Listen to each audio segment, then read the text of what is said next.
Hi guys, welcome back to the Shankly's boot room. And yes, I've not been around for a while, guys. I think I said in one of my previous videos, I want to start doing some collabs with other creators, maybe, or other Reds fans, basically, at very least. I work much better doing my content with reaction type, but not when I say reaction videos, I mean reaction to. Um, I don't mean actual reaction videos, but what I mean is reaction to content with you know, discussing it with other Reds fans, really. Otherwise, it just becomes my opinion based all the time, and I don't really want that. So I'll be looking to reach out and do a lot more of that sort of stuff on the channel. I want to do a bit of historical stuff to do with Shankly himself. We're going to be looking at a little bit of that stuff, a little bit of background into him and his vision that he had for the club when he came to it and all that kind of stuff. So I will be doing some of that stuff too.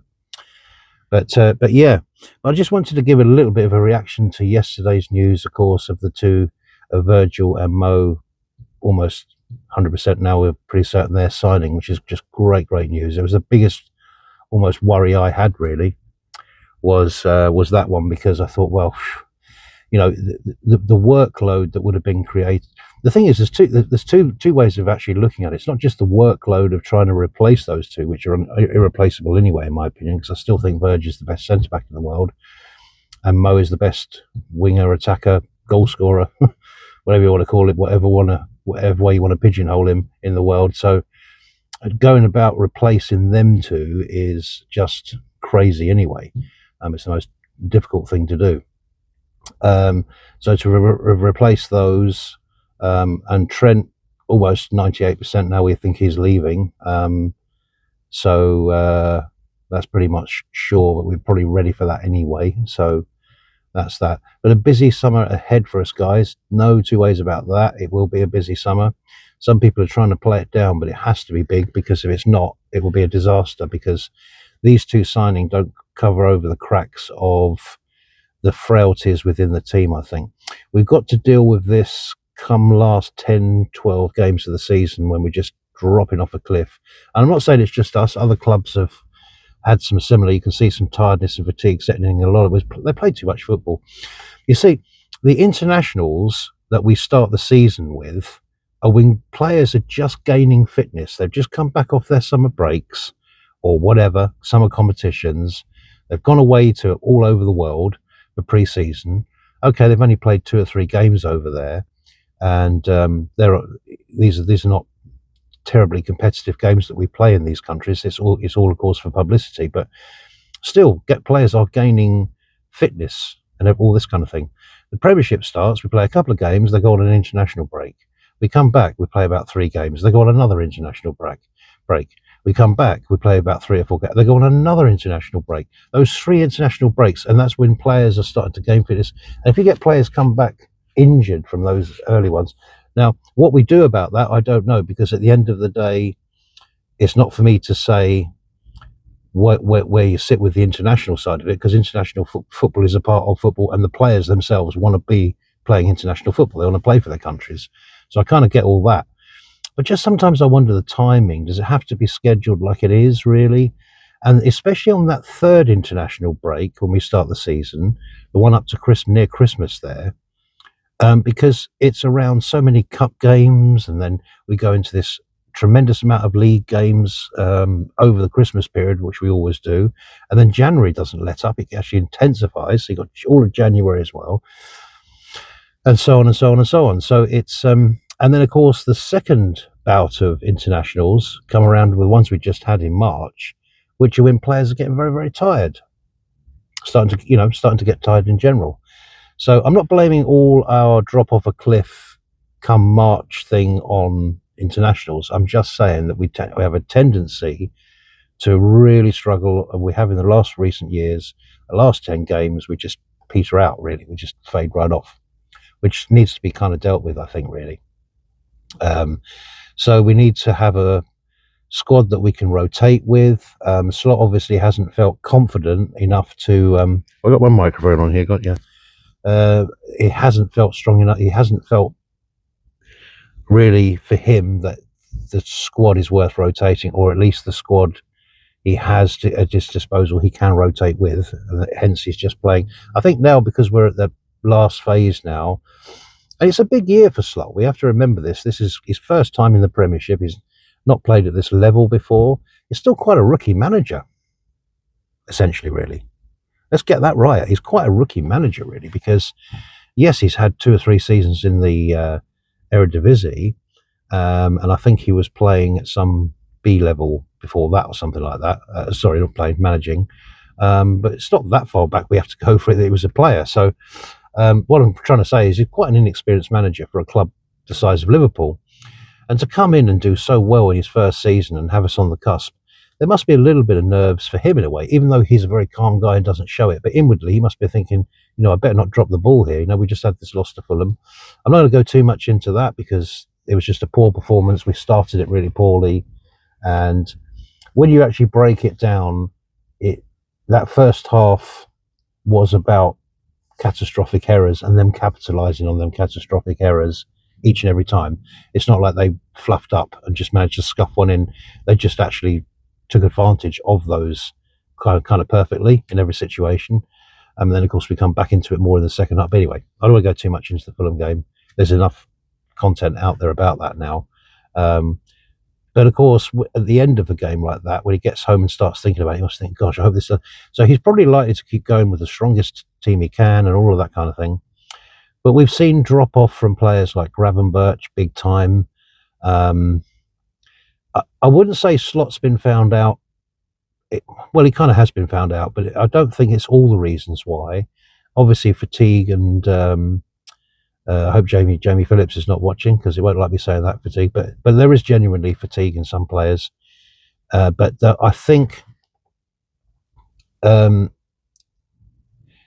I want to say about that is that although there's been a big drop off, I think it's also about understanding how Slot plays and how he likes to play. And essentially, if you take Gravenberch and Mo Salah out of the game from a creative point of view, you kind of nullify Liverpool in attack very much, if that makes sense. So there's been 3 players around Salah lately. So yes, he's dipped off in form and he doesn't look as sharp since he went through Ramadan and the international period and up until now. But also he's had 3 players around him, we need to look at other ways when that happens. We're still trying to keep trying to get in the ball to him and him only, which isn't going to work either. And then Gravenberch has had players around him and he's unable to break free from that and go on those runs he was doing.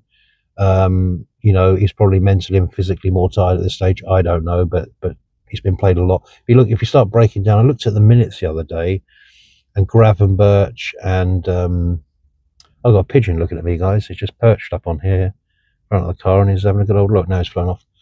I'm sitting in a Toyota CHR. I have 2 channels, guys. I have the one I just started, obviously the Shankly's Boot Room on the Liverpool channel. But before I was doing any of that, I'm a motor journalist, so I do a lot of reviews of cars and stuff like that. So it's called EV Bloke, if you want to head on over if you're interested in cars. They say it's really rare for someone to like football and cars, usually like one or the other. But I seem to be strange to that because I love cars and I love my football and I love my Liverpool. So yeah, interesting. Anyway, I'm digressing as I always do. But getting back to the main points there. So yes, moving forward into the summer there, it's got to be a big summer. It just cannot be anything short of that, really, no matter what way you paint it. What players come in, of course, now that's a different talking point because, we obviously probably won't go for some of the real key marquee kind of signings that we'd like to have, like Isak coming in. I don't see us spending that kind of money, even if he could leave. But does he even want to leave? He's still got 3 years on his contract. He's playing for Newcastle already. I don't know. I mean, there's a point where you can get these players out of clubs. Sorry, I'm having a bad hair day here as well. But yeah. So marquee signings, I don't know too much about, but I do feel there will be quite a few signings coming in. We definitely need a replacement left back. I think what's his name? Costas will go. I mean, I'm kind of open to the fact that we even cash in on Andy Robertson. Why do we keep letting these players go for free? I can't see him getting a new contract. He's got 2 years left on his deal, has he? Can we not sell him and get a bit of money for Andy Robertson? As brilliant as he's been, I mean, maybe that sounds brutal what I'm saying there, but at the end of the day, what's he going to really, uh, what's going to really sort of be the outcome there with him there? Because I think next year he'll just mentally and physically, he's not of that level. When you start to drop off, when you've like when he joined the club and he was on this magnificent trajectory, and he was such best left back in the world at one point, and when you reach the top and you start tailing off, a couple of things happen with players. One, they mentally are not as sharp as they once were. I'm not saying that the mistake he made against Fulham is anything to do with that. That's just a heads gone moment. Um, but you're not as mentally sharp. You're not as physically sharp. You're unable to do it for long periods in games like you could before. Now he's kind of almost become an inside inverted left back kind of a player, really, because he can't trust himself to get forward and get back. He can't do that anymore at the pace of the game is now, coming up against 20, 22, 23 year olds, And there's a lot of miles in them legs, And I would rather we have a clean slate at left back. Whether that'll actually happen, most people will say no. We're keeping Robbo. It's good around the dressing room. He can do 15, 20 games, and that's all we need him for. Fine if you think that.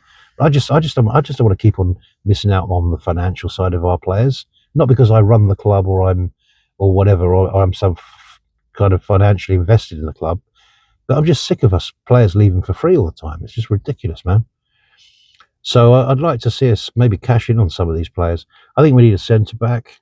It's been mentioned before. Even though Verge has stayed, we still need to address that position. We've got too many players that can get injured in our team, and it can be a right mess. And we also don't know what's going to happen at right back with Trent going, because you probably can't just have Bradley there, because he himself is prone to injuries. I think a lot of his injuries are age related and growth spurt related, and needs to fill out and build muscle and all that kind of stuff. I'm pretty sure it's his age and youthfulness. He's not really played a lot of football by football standards, by the way. And so, but they will probably happen again in the future as well. So we need to obviously have cover there. And is Quansah doing a hybrid role over there really what we want? I don't know. I still feel we need a number 6. We've never stopped needing a number 6 since Fabinho's left. You still need that. And Gravenberch, I think we've sort of seen second half of the season, probably really isn't it for that position totally. So a natural 6 to come in. And then of course the forward line, well, Nunes will go. Many people think that Luis Diaz will go. So we're going to probably need a left winger at some point there, if not a number 9. Well, we'll need a number 9. Jota, I don't feel they're going to get rid of Jota. Actually, I think Slot really likes Jota. He's been playing him all the way through, hasn't he? I mean, I like Slot. I like Jota, but he just doesn't seem quite the same player to me at the moment. Anyway, maybe a good summer break, come back fresh. Maybe things would be a bit different. But yeah. So for me, in summary of all of this, I'm happy the 2 players have signed. I'm just hoping we're going to have a big summer. Let's give it a real push now towards the end of the season with these last 6 or 7 games, and just try and really do it. Let's try and get to the point where at least Arsenal have to give us a guard of honour. Please let that happen. I want to just win enough games so that it's done by the time, I don't know when that's going to be. Can't remember, 3-4 games out. Probably won't happen, but I'd love to see them do a guard of honour. That'd be just make my season, really. It really, really would. But yeah, let's try and get this over the line now, guys. I'm going to be going to the parade at some point, so hope to touch base and see you guys up there. So that's it. Let me get back to this review of this Toyota CHR, which is not a bad car, actually, I've got to say. But yeah, moving forward with the channel, as I say, I'll look to probably do a lot more Shankly stuff over the summer period when it's in the summer break. So I'll do a lot more stuff relating to Shankly, his history, and where he came to be this great manager at Liverpool and all that kind of stuff, and some of the ethos stuff behind him, which is what I always want this channel to revolve around, which is the club holding the values of what he stood for. Really important. What did Bill Shankly stand for? And it was to be. Let me give you something here now, right? Let me give you something here. And we probably need someone like this at Liverpool. These players are on huge amounts of money now, massive amounts of money. And it's so easy for them to go out, play a match, they go home, they're on their PlayStation. I mean, I don't want to stereotypical like everybody, but, and they're out of the public eye. They're probably mixed together as players, all this kind of stuff. But when we really get back to the actual crux of Liverpool, I want to share this with you, that at the end of the season, that you probably know about Ronnie Moran at Liverpool, and he was the kind of guy who was there to snuff out complacency. And if there's anything that's crept into Liverpool's game in the last few weeks, there's a little bit of complacency. And Ronnie Moran would have had none of it, absolutely none of it.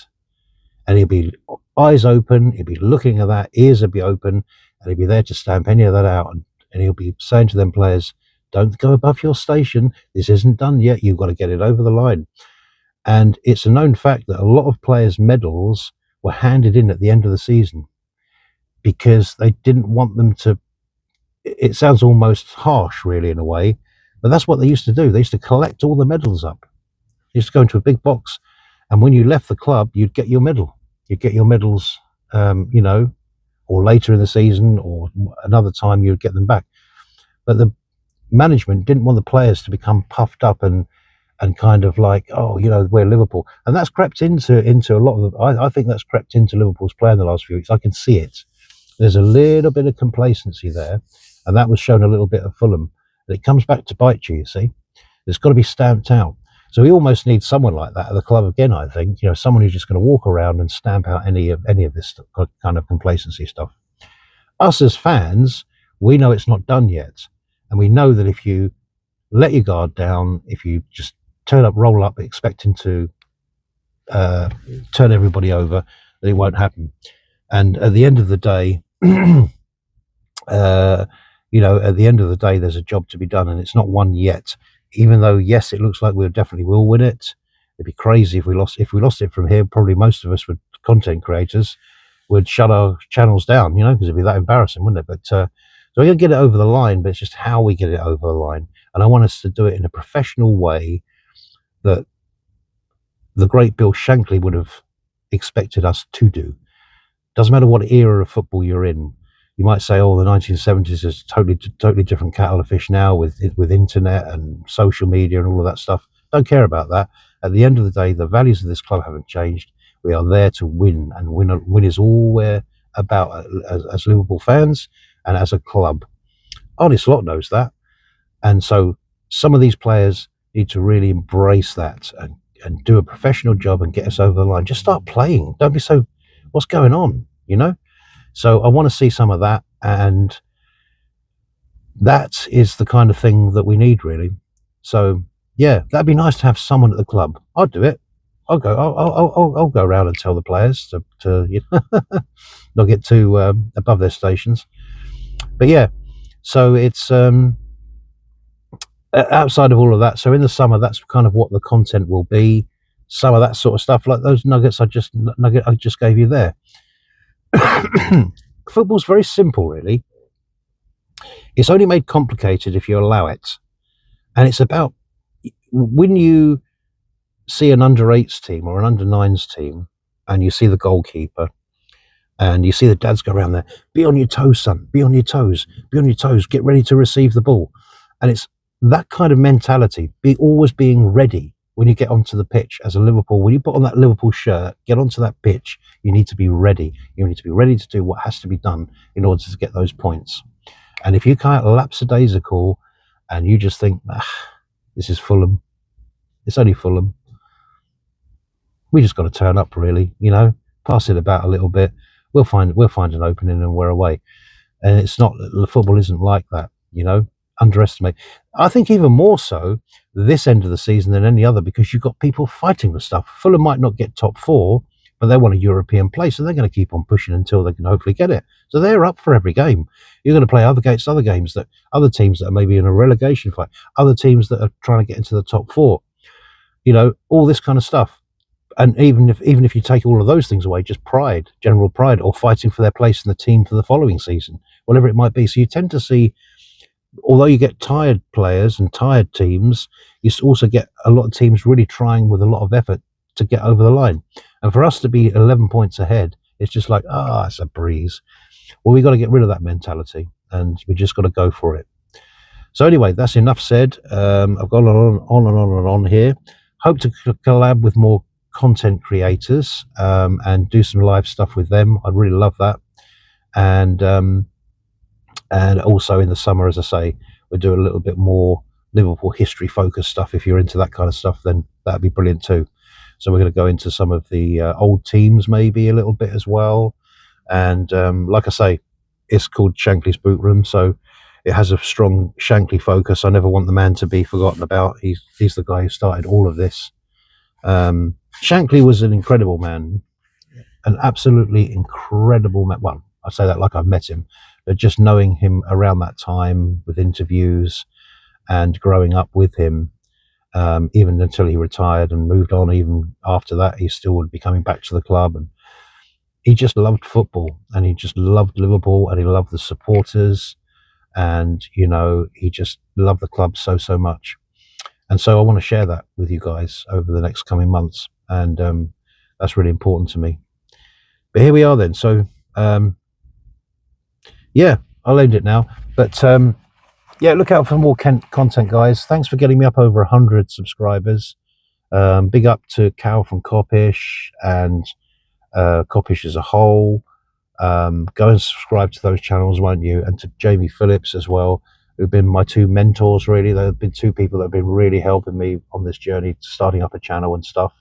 And they've been helping me grow a little bit, and just giving me advice and stuff like that. So I really appreciate those guys. Really amazing guys. They really are. There's some wonderful people on YouTube. There really is. There's some great content out there, and there really is some great content.